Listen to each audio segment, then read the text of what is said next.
Janasena party ఎట్టకేలకు ఎన్నికల సంఘం గుర్తింపు పొందింది. జనసేనకు గాజు గ్లాసు గుర్తు రిజర్వ్ చేస్తూ ఎన్నికల సంఘం నిర్ణయం తీసుకుంది. దీంతో కేంద్ర ఎన్నికల సంఘం గుర్తింపు పొందిన పార్టీగా జనసేన అవతరించింది. ఈ విషయాన్ని తెలియజేస్తూ పార్టీ అధ్యక్షులు పవన్ కళ్యాణ్కి ఎన్నికల సంఘం లేఖ పంపింది.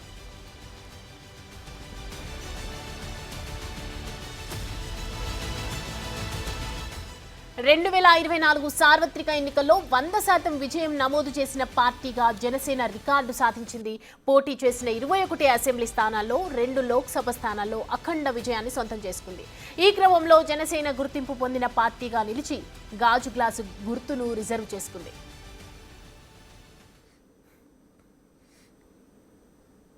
ఈ అంశానికి సంబంధించి మరిన్ని అప్డేట్స్ మా ప్రతినిధి శివ అందిస్తారు. శివ, చెప్పండి, గాజు గ్లాసు గుర్తును రిజర్వ్ చేసుకున్నటువంటి సందర్భంగా మొత్తానికి జనసేనాని స్పందన ఏ విధంగా ఉంది? జనసేన నేతలు ఏమంటున్నారు?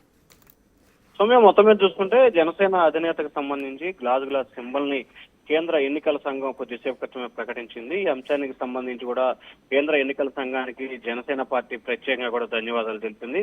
జనసేన పార్టీ కేంద్ర ఎన్నికల సంఘం ఆంధ్రప్రదేశ్ రాష్ట్రం గుర్తింపు పొందిన పార్టీ జాబితాలో జనసేన చేరింది. దాంతో పాటుగా గాజు గ్లాస్ గుర్తును రిజర్వ్ చేస్తూ కేంద్ర ఎన్నికల సంఘం పవన్ కళ్యాణ్ కి కొద్దిసేపు క్రితమే ఒక లేఖని పంపింది. ఆ లేఖకు సంబంధించి కూడా సార్వత్రిక ఎన్నికల్లో 100% విజయం నమోదు చేసిన పార్టీగా కూడా జనసేన రికార్డు సృష్టించింది. 21 అసెంబ్లీ, 2 పార్లమెంటు స్థానాల్లో పోటీ చేసి మొత్తం 100% గెలుపొందడంతో కేంద్ర ఎన్నికల సంఘం కూడా జనసేనాని రాజకీయ పార్టీగా గుర్తించి గ్లాస్ గుర్తును, ఏదైతే ఆ పార్టీకి గత ఎన్నికల్లో సింబల్ విషయంలో కొంత అయోమయం, గందరగోళం నెలకొనుందో దానికి సంబంధించి క్లారిటీ చేస్తూ కూడా కొద్దిసేపటి కేంద్ర ఎన్నికల సంఘం ఒక స్పష్టమైన ప్రకటన చేసింది.